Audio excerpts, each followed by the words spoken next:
اللہ کا فرشتوں کی مجلس میں حضور کی ثنا کرنا یہ درود ہے، حضور کی مدح فرمانا، محبوب کی شانوں کو بیان فرمانا۔ یہ صحیح بخاری میں صلاۃ کا ترجمہ حضرت ابو العالیہ رضی اللہ تعالی عنہ سے کیا گیا ہے۔ تو پھر درود کا مفہوم بہت وسیع ہے، حضور کی مدح و توصیف، حضور کے حسن کا بیان، حضور کے خصائل کا عنوان، آقا کریم کے شمائل کا تذکرہ، حضور علیہ السلام کے فضائل کی باتیں، حضور کی عظمتوں کا عنوان، یہ سب کچھ درود کے زمرے میں آتا ہے۔ اور پھر ساتھ صیغہ بھی درود کا ہو اور اس میں شانیں بھی حضور کی ہوں، جس طرح درود تاج میں ہے، تو اس میں حضور پر درود بھی بھیجا گیا اور ساتھ حضور کی عظمتوں کو بھی بیان کیا گیا۔ تو یہ ایک خوبصورت گلدستہ بن گیا۔ درود شریف کے جو مفاہیم بیان کیے گئے ہیں، ان سب مفاہیم کو یہ اپنے جلو میں لیے ہوئے ہے یہ درود۔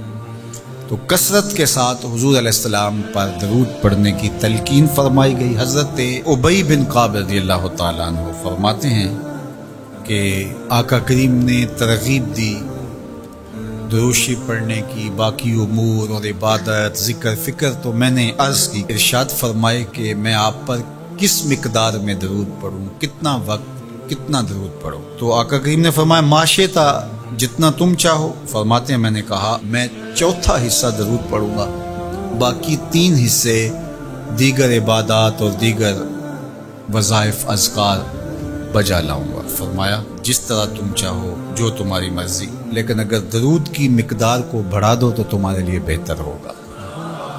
تو میں نے کہا النصفہ، میں آدھا وقت درود پڑھا کروں گا اور باقی چیزیں باقی آدھے وقت میں کروں گا۔ فرمایا جس طرح تم چاہو، لیکن اگر درود کی مقدار کو بڑھا دو تو تمہارے لیے بہتر ہوگا۔ میں نے کہا کہ حضور میں 2 حصے درود پڑھوں گا اور 1 حصہ باقی وظائف اوراد بجا لاؤں گا۔ فرمایا جیسے تمہارا دل چاہے، لیکن اگر تم درود کی مقدار کو بڑھا دو تو تمہارے لیے بہتر ہوگا۔ فرماتے ہیں میں نے کہا حضور میں پڑھوں گا ہی درود، سارا وقت میں آپ پہ درود ہی پڑھتا رہوں گا۔ فرمایا پھر تمہارے سارے دکھ، تکلیف، اذیتیں، پریشانیاں، اس کے لیے یہ درود کفایت کرے گا اور تمہارے گناہوں کی مغفرت فرما دی جائے گی۔ تمہاری پریشانیاں، تمہاری اذیتیں، تمہارے دکھ، دور موجود میں لفظ بولا جاتا ہے ٹینشن، تمہاری ساری ٹینشن، تمہارے سارے معاملات حیات کی بے ترتیبیاں، پریشانیاں، دکھ، اذیتیں، سب کچھ ختم ہو جائے گا۔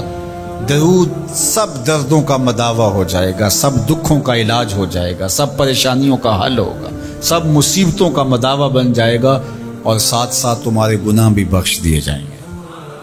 تو درود جتنی کثرت کے ساتھ پڑھا جائے، اللہ کی اتنی ہی رحمتیں نازل ہوتی ہیں۔ تو باقی وظیفے، باقی اوراد، وہ بھی فضل و شرف والے ہیں، لیکن حضور نے فرمایا کہ پھر تمہارے لیے درود ہی کافی ہو جائے گا۔ اللہ اکبر۔ فرمایا جو میرے اوپر 1 مرتبہ درود بھیجتا ہے، اللہ اس پر 10 رحمتوں کا نزول فرماتا ہے۔ اور ایک حدیث میں آیا جو 1 مرتبہ میرے اوپر درود بھیجتا ہے، اللہ اس کے 10 گناہ معاف کرتا ہے، 10 درجے بلند کرتا ہے اور 10 رحمتوں کا نزول فرماتا ہے۔ درود پڑھا حضور پہ کام اپنا بن رہا ہے۔ تو درود پڑھنے سے انسان کا باطن سنورتا ہے، اندر پاکیزگی نصیب ہوتی ہے، گناہ دھلتے ہیں، عیب دھلتے ہیں، پریشانیاں ختم ہوتی ہیں، مصیبتیں، آلام، مصائب، دکھ، ٹینشن، پریشانی، جو کچھ بھی ہے یہ ختم ہوتا ہے، اور درود پرسکون بنا دیتا ہے انسان کو۔ راحت بخش ہے وظیفہ، سرور انگیز ہے یہ وظیفہ، نور بیز ہے یہ وظیفہ، ماحول میں شگفتگی پیدا کر دیتا ہے۔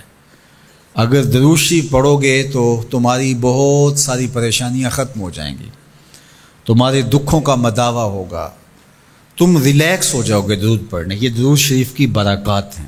1 مرتبہ درود پڑھنے سے 10 رحمتیں نازل ہوتی ہیں، اور جو بار بار حضور پہ درود پڑھتا ہے تو بتاؤ کہ کتنا بڑا ذخیرہ رحمتوں کا اس کے اطراف میں پھیل گیا۔